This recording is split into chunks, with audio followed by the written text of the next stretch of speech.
All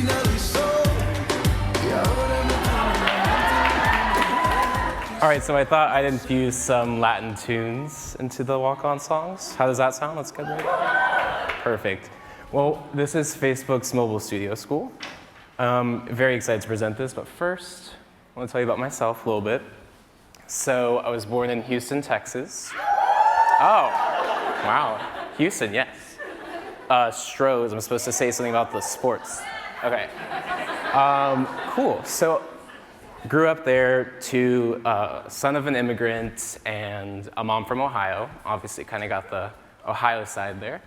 But I studied at UT Austin, linguistics, and I mention that because that major really drove my appreciation for the arts. I studied in China, Barcelona, and aside from all the crazy fun stuff you do there when you're a 20-something studying abroad, it did give me an appreciation for what brings us closer together, even across language barriers and cultural differences. And so fast forward to now, as a partner manager at Facebook, going on 3 years, but my favorite year has been working with Capacity, honestly, because of the clients that they work with in terms of their mission-driven nature. And Eric mentioned this in the first presentation today, but I think that we're more polarized than we've ever been. And so something like art, which can weave a common thread amongst everyone, is something that's really special to me. And so anything I can do to empower these missions and drive that forward is what I'm here to do. And I think one of the most important levers to pull, increasingly so over time, is creative. And so that's what we're going to focus on today. Mobile Studio School was designed to answer two key questions. One, what is mobile first-in-class creative? And two, is there an easier way to create this? I would love to see a show of hands for those who find it a bit daunting to make creative assets for not just the feed, but also stories and Messenger and InStream and all these different places. Anyone find it a bit daunting? That's what Facebook has been hearing from millions of advertisers. So we wanted to find a way to not just educate and demonstrate the DNA of high-quality creative, but also we wanted to empower advertisers, organizations, both large and small, to create this content without the need for a large studio or a large team. So that brings me to the agenda. One is what we call creativity rules, and this is what Facebook knows to be a key driver in direct response campaigns. What that means is just any ad that's asking a user to take a specific action, like go to a website, purchase a ticket. That's the type of ad I'm referring to there. Two is Facebook's research into driving action with motion. And three, I want to demonstrate how this is done. And I'll show you essentially Facebook's vision into democratizing creative development and show you a live demo as well. All right, so creativity rules. I really like the background on this one. I think it's cute. So taking a step back, just the kind of evolution of the formats of advertising. My dad told me there were once newspaper ads about,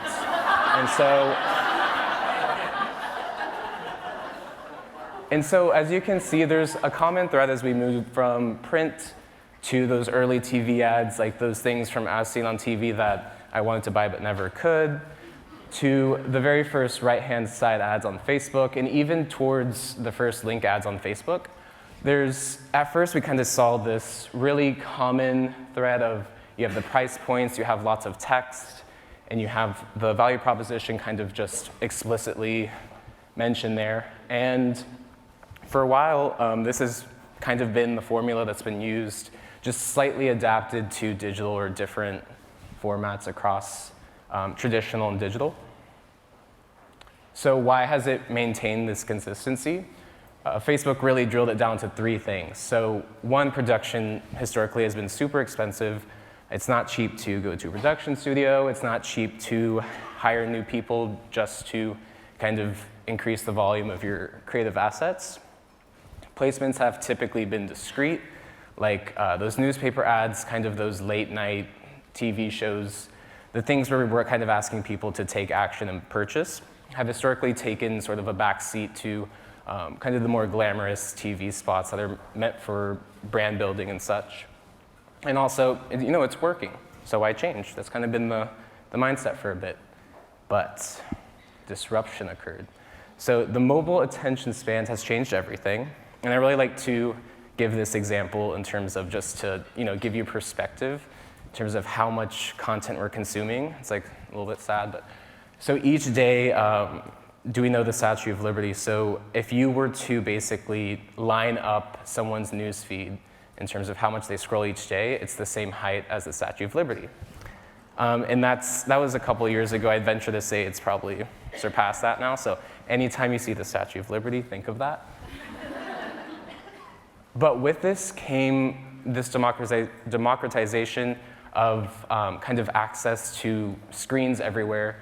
It changed the game. So production is not as expensive. It's being democratized. People are gaining more access to the production of creative assets, and we'll definitely focus on that throughout the presentation. Placements are now front and center. So it's kind of crazy to think, like maybe 6 years ago, to have a spot next to one of those big giant companies like Bud Light. Oh, why did I say Bud Light? Think of one of those big giant companies like any P&G, PepsiCo. You historically had to have this glamorous TV spot that cost millions, I assume. But now you can be right next to them in the mobile newsfeed. It's all kind of collapsed into one environment. In performance, the it works mentality is not really effective because with this high volume of advertisers comes way, way more competition. On Facebook alone, there's millions of unique advertisers. So we have to find a way to stand out, not just because of the high volume of advertisers, but the speed and volume of content as well. So I'd like to use this example as well in terms of how this film, A Boy, a Girl, a Dream, not sure if y'all have heard of it, but they basically leveraged the assets they had on hand to adapt to the mobile environment. So the first one, you can clearly see they're using things like text overlay. There's no sound on this one.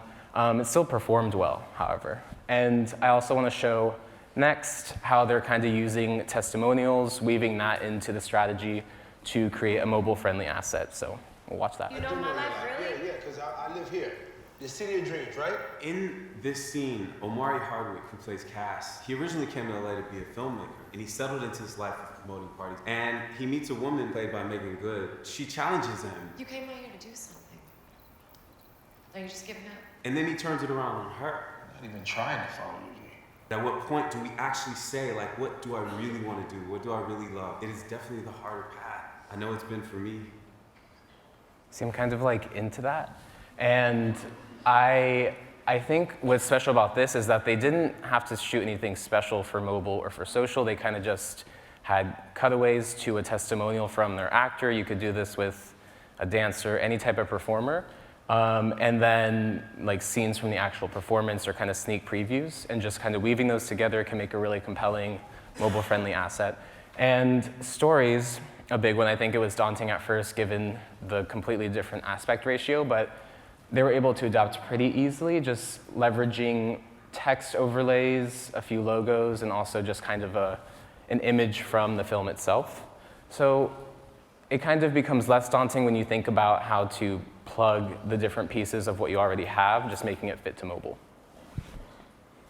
And I also like to highlight this statistic. It was from a Nielsen study that found creative is extremely critical.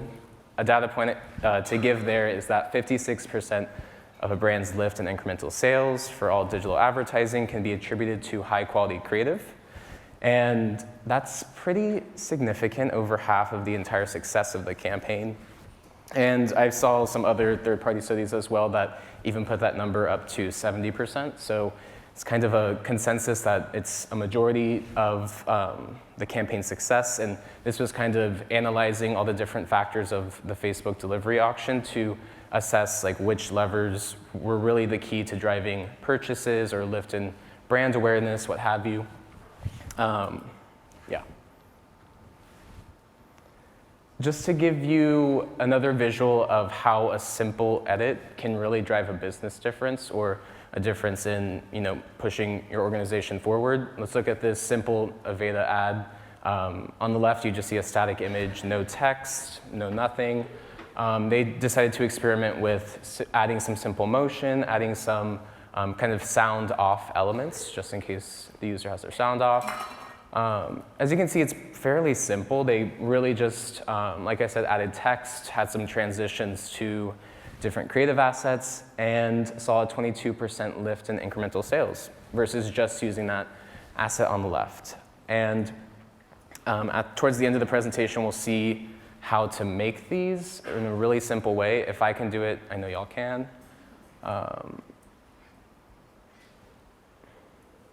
And so I think a big question is, how do we make creative better? I think the important thing is to first understand the rules in terms of what works on mobile. Within that, you start to innovate, and then only after that can you really break it. And so how to build. We found these to be kind of the core values of mobile-first creative. So first, short duration, kind of going back to the amount of content that's created. You might only have 1 to 2 seconds to capture someone's attention and get your message out there. So we found study after study analyzing thousands of campaigns that short is the way to go in terms of paid social. Designing for sound off, I was kind of hinting at this earlier, but probably close to half of users don't have their sound on when they're going to view an ad or just in general scrolling through their feeds. So a litmus test you should use is, if there's no sound, does my message come across? Do they understand what the ad is about, the organization, and is the call to action, if any, clear? And then framing your visual story is big too, because there are all these new environments popping up, more ephemeral content like stories, there's the traditional news feed, and I'd venture to say this ecosystem will continue to evolve. So making sure your point is framed to fit the environment and keeps your story like front and center is going to be key. And now we layer on sort of more tactical approaches when developing creative to make it as effective as possible. And we'll deep dive into each of these, but first is that static and video work better together versus just video or just static. Highlighting the brand early, showcasing the product or service, in our case, the event or show, getting noticed, kind of how to play with the boundaries on the mobile device to create thumb-stopping content, provoke and promote, using copy really to engage in sort of like a mini discussion with your consumer, and then playing with more formats. So this includes the wide spectrum of different environments that Facebook, Instagram have. The more that you adopt a mentality where you're constantly trying to test and learn from the newer placements will ultimately benefit you, because I venture to say user consumption patterns don't stay the same, and with that, the different environments for ads are going to change with it. So going into static and video, I feel like with the push to video, sometimes one might think that an all-video campaign would be the optimized way to run something on Facebook and Instagram. However, we found actually the opposite from our research, and I think it alludes to the fact that pictures and videos can capture different audiences. For some reason or another, pictures can kind of be more compelling to some to take action versus video maybe resonates with 70% of the audience to take action, but we found that a mixture within the same campaign is actually more effective. Example with Kayak, they had just a static image, but decided to mix in a video, but maintaining the static image as well, and saw a 90% increase in conversion rate.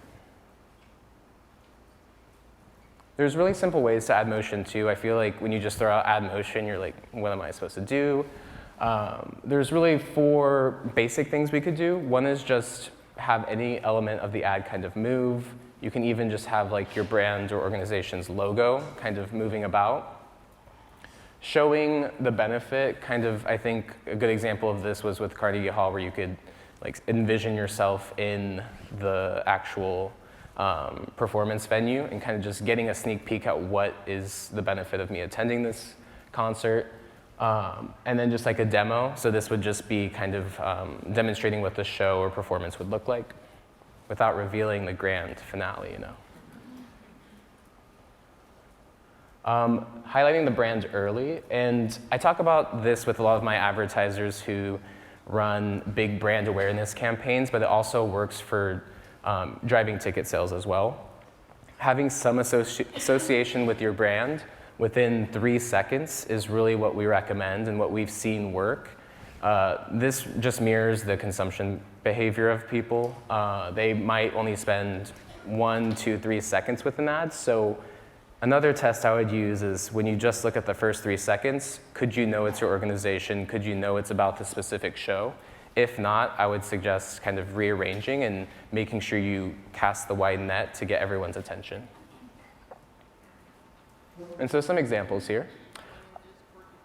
And welcome to the Purple Boys series on ideal sleep solutions and Zonk strategies. I'm joined by one of the co-creators of the Purple Boys, Gino. Thank you so much, Quirk. I am indeed Gino Purple, the Purple Boy, and we are here to help you sleep. It's hard to sleep, but thanks to the Purple mattress, I'm now able to get a real good night's sleep. Thank you, Purple mattress. Thank you, Gino. Thank you, Quirky. Love you both. There's a point to Release this, I your swear. mind. Let the sleep flow through you. Do you have 2 minutes of time to let me help you sleep? This is finally sleep you can count on. It's time to sleep. And you can see singing and art drives value here, but really, I think the key point, Eric, you mentioned this, is that being human is more effective. What Purple has done, and Facebook uses them as an example all the time because they humanize the brand really well by having these humorous spokespeople. Humor really, very rarely can work against you unless it's done horrifically. But this brand is a really good example of what you can do if you have a more human voice to your brand to drive not just a lift in ticket sales, but also just the overall perception of your organization. And how is she going to top this? It's colors, but playing around with something as simple as colors, if you have a specific color that your brand's associated with, could be a way to kind of drive that brand awareness and perception. For instance, Coca-Cola, it's red, PepsiCo blue. And then showing the product. This really wasn't worth turning your sound off for. Okay, Sassy. No, but it really does work. I think social inherently is supposed to be like a fun gathering place, and that's why we choose to highlight examples like this, and we see a correlation with being humorous and also being able to accomplish your marketing goals. But this is supposed to really just highlight that it can just be the product front and center, add something silly to it, and there you go. Showcasing the actual show, your organization, what have you, is really key. So you can show different shots of the upcoming performance, kind of like what they're doing in the CPG world. You can show a kind of behind the scenes look. I think this is really powerful with live performances in general. It's just kind of helping the user understand the work that went into the performance, helps build sort of an empathetic approach there. And lastly, using the screen wisely. So it's smaller than your traditional television screen, so the focal point needs to be just like very clear. So whether it's a dancer, a singer, actor, what have you, you should not have too many distractions surrounding it so that the person consuming it amongst all this other content that they have, they can clearly see what the subject is. So getting noticed, this kind of goes more into experimenting with the space around you. I'll show you a few examples of how that works. It can be something as simple as having vivid contrasting colors. Anything really to stand out in the feed. So imagine you're just scrolling really fast. These are some ways that you can help kind of break that, and we like to say thumb-stopping content. I really like this one.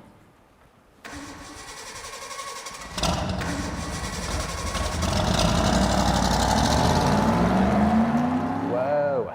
So you kind of start with the typical meme format, and as you can see, they're just playing with the space. You maybe thought it was more of like a square format, but it kind of explodes into taking up more of the screen. So it's kind of just one example. Another one is using text overlays for the sound off approach. Broadway Roulette did this really well.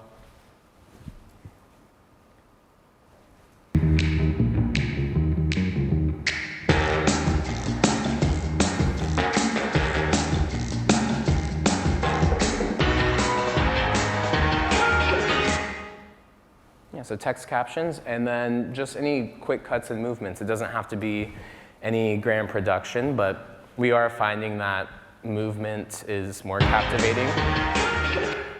Broadway, all right.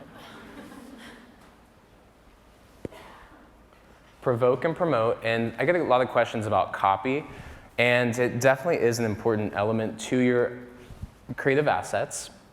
We recommend at Facebook to keep them short and sweet. This kind of goes along with the whole narrative that you don't get to spend much time with individual creative assets. So your discussion with the person here just needs to be really, short and to the point.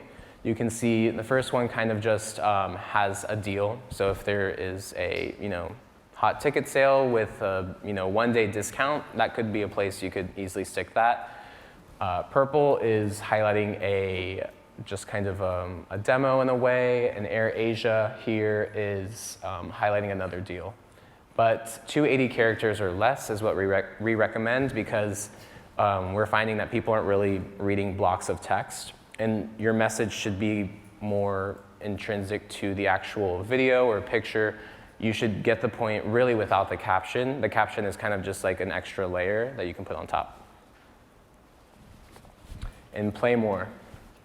So we're always going to be kind of releasing these new types of formats across Facebook. One example is collection. And so this kind of forced CPG advertisers to adapt and think about how to display their products alongside maybe a central character, a demo, or a short hero, like you see in this Adidas ad here. I think the point is that the more of an experimental mindset that you have, the more adaptable you are to changes in ad formats, where the ads serve, anything like that. IG Stories is a big one, and I like to use this example because it shows you can keep a consistent brand theme across these different placements, even though they might look slightly different, they're different sizes, and user consumption is a little bit different for stories versus feed, but they really are just using the similar color scheme and sort of value proposition across these. And as you can see for stories, they didn't even really do anything too special. They just extended the background color. So it can be really simple to help build assets that can go across the whole family of apps and services.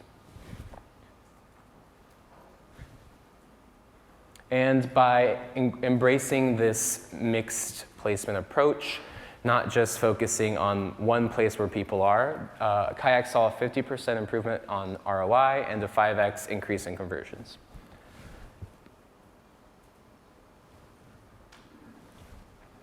And so just some quick research points on Facebook's research into the impact of motion on users taking action.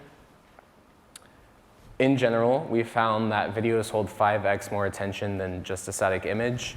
I think that's pretty intuitive, because you can have more content and more of a story and more information within a video, versus if you try and cram everything into an image, there's not really much you can do there. So that's why you'll see this big push from most advertising platforms to experiment with video. We mentioned this earlier, that lift in performance with static and video versus those operating in silos leads to increased results. So we saw, in general, 17% higher conversion lift rate. And over the past year, we're really starting to see advertisers across the world embrace this. We've seen a 3.8x increase in the number of advertisers that are using video in general. And this is due in large part to the different tools that people are using to create videos just using the assets that they have, even if it's just images. An example, this appears to be static. Inca's decided just to make the background move and the shoe move up and down. I mean, I think it's cute, it's simple, but beyond that, it actually helps their campaign performance. So they saw a 70% decrease in CPAs, 8% or 8x increase with ROAS. Like, I kind of want that shoe. But if it were standing still,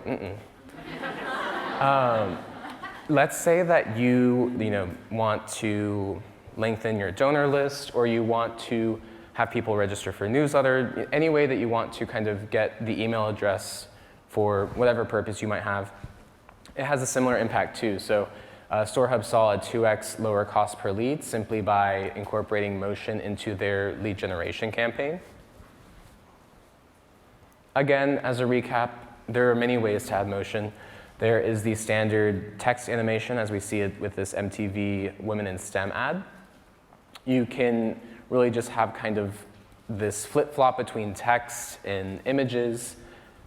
You can create a slideshow, which you don't even have to add motion to that, but you are adding interactivity, which tends to help increase results and helps engage the user a bit more, versus with an image, you can't really click, scroll, do anything with it. So we're finding that this is a pretty easy lever to pull. You just have multiple images. And lastly, the video creation kit, which is directly in Ads Manager. Don't have to pay anything for it, but it's an easy way to layer on video templates to static images. All in all, I tried to get across that it doesn't have to be difficult. So let's create. I think I want to just start by emphasizing that Facebook is very focused on democratizing video production. And so along those lines, we have the video creation kit to start. I would say this is probably the first step of hundreds that we're going to take to offer advanced, easy-to-use solutions to create videos on our platform.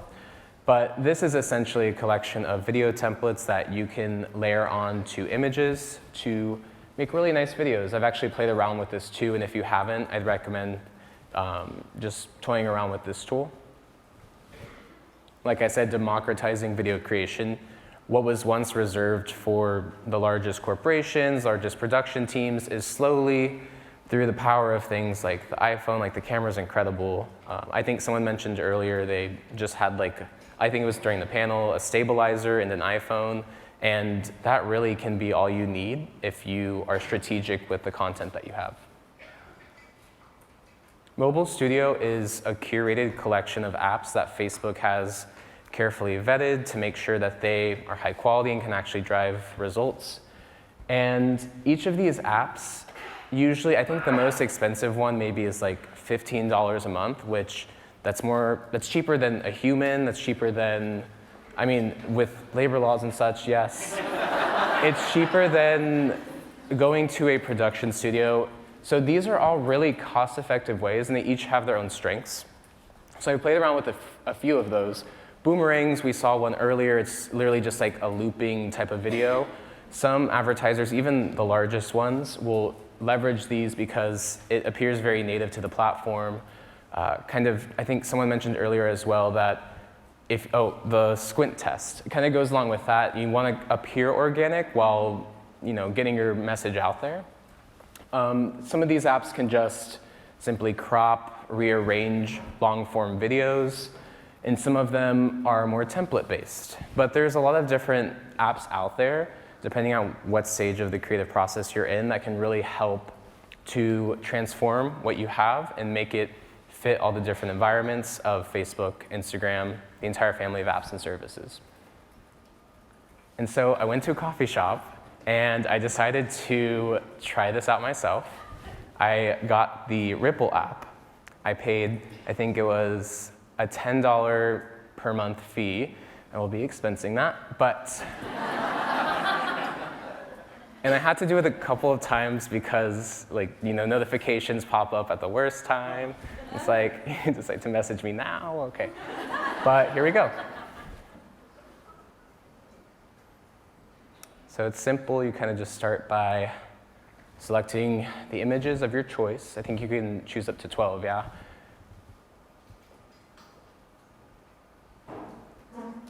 And you can rearrange to your heart's content. This is where you could put your primary text, I would say likely organization, the event, and then for secondary text, I thought to add some key event info, so I put the date. You could experiment, see if a call to action or some type of ticket deal or ticket sale might perform better here. And as you can see, you can select like a stories-friendly post or just for the feed. So all these other third-party apps are also thinking in that way. There's a ton of templates. They're all included with the app's price. I messed around with a couple. You could probably spend a lot of time experimenting with all these different templates. I chose this one. I like the polka dot vibe. I'm not sure if that's like everyone's taste. But I thought back, I was like contrasting vivid colors. I remember that. So I'm choosing, it's really hard for me to pick. And so I tried to go as fast as I could. And so yeah, the orange is bold, contrasting, yes. And then for text, I think something bold, something that's like really easy to spot in a news feed. Anton's not gonna do it for me. Nope. Yes, that one. Okay. And here you can kind of go through, you see all the images that you chose and add different, things that maybe you would usually try and put into an image or the copy and just make it motion-based. And so this was one of the key sort of values of the Anchorage Concert Association's Hip Hop Jam event was to empower youth through movement. So knowing that, I decided to implement that into this mock-up. Again, this is for the Anchorage Concert Association. They kind of just gave me a couple images and went ahead and did this, but I want some music. Texas. No.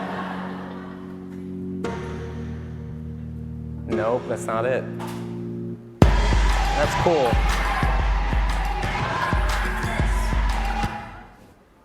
All right, so I guess that's hip hop enough, right? So I saved it. You can choose to do, I don't think I got pro, I think it was $5 more. But it takes a bit to save.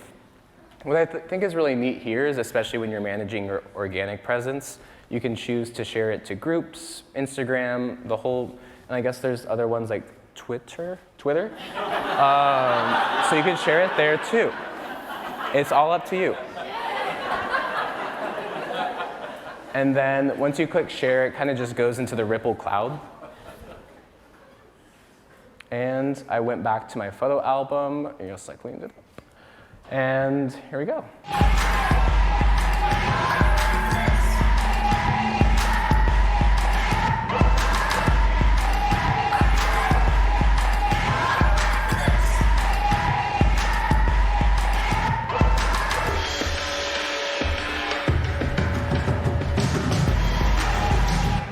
Woo.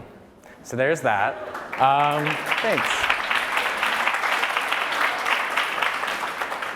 Okay, I realize this is like an arts-focused room. I'm not saying this is the next Van Gogh type of thing, but what I do want to get across though is that I do think, especially with sort of like y'all's eye for aesthetic, you can leverage these tools probably better than I can, but they're out there, they're cheaper, and they really can help you adapt to all these different environments. And so we also did this with Boston Symphony Orchestra, just kind of using one of their basic event flyers on the left, where I know that wouldn't perform very well on the platform. It's text heavy, it's horizontal, it's not really built for mobile. And then just kind of another snapshot there, and kind of did the same thing. Decided to make it more feed friendly with the square format, 1-to-1 ratio. Added some key date information, and then like the sponsors at the end. So it's just another quick example. And then recapping with Anchorage Concert Association, they gave me, I kind of just used these from the images they had before the show, which was last week, and made this. I actually don't really love the song I chose, so I don't want it to play again, but it's gonna play again. Okay, so. It's like I'm from Houston. I should have, like, you know. So top 10 takeaways. I went through a bunch, but I will say this. 1, creative is critical in paid social and can be attributed to 56% of any organization, brand, their sales lift. And to add on to 1 as well, when I started at Facebook almost 3 years ago, creative was always touted as something that was super important, but in the past year or so, it's more unanimously agreed upon that it's the most important element. So we're constantly dedicating more resources to try and help advertisers of all shapes and sizes to build great assets. And especially with the rise of machine learning and AI, I expect these tools to get really, really good soon, to the point where it might be indistinguishable from bigger productions. 2, videos that are shorter in duration, designed for sound off, and frame the visual story effectively are going to outperform those that don't. 3, static and video work better together. 4, it's beneficial to play with these different formats. Even if at first it can seem daunting, there's lots of tools out there to help you experiment with the different placements. 5, adding motion to static images can help decrease your overall cost. I mean, when you think about it, like if I tried to move when I'm on stage, but it's like really, but like if I were just standing like this the whole time, it's not as captivating. It's a similar concept with anything. It's like motion typically catches the eye more. 6, there are lots of different ways to do this. It doesn't have to be a complex process. You could do simple text animation. You can make a slideshow, which is like in the platform itself. And there's a bunch of other simple animation techniques that we went through. 7, building creative assets for social doesn't have to be difficult. I built one at a coffee shop, like I said, and I know that those tools in the right hands can be really powerful. 8, the video creation kit is an easy way to layer on video templates to something as simple as images, and this is directly within the Facebook platform. 9, Facebook's mobile studio can turn your phone into a portable creative studio. And 10, in general, just always play. It speaks to the more experimental mindset, and I've seen this time and time again benefit whoever I'm working with. The more you're willing to embrace the change, whether it's consumption behavior, the different environments in which your ad can be in, playing around is always going to help you. Couple that with a sound measurement strategy, and you are pretty bulletproof. And lastly, just wanted to say thank you. I want to say thank you to everyone in the audience for trusting Facebook to carry out your mission. And it's been a real treat to get to do this with a bunch of organizations that aren't solely driven by the money, and because I truly do feel a connection to what we're trying to do. So I really appreciate that. And lastly, thanks to Capacity for being a great partner over the past year. I've learned a lot working with y'all, and I'm really proud of us. So I appreciate it.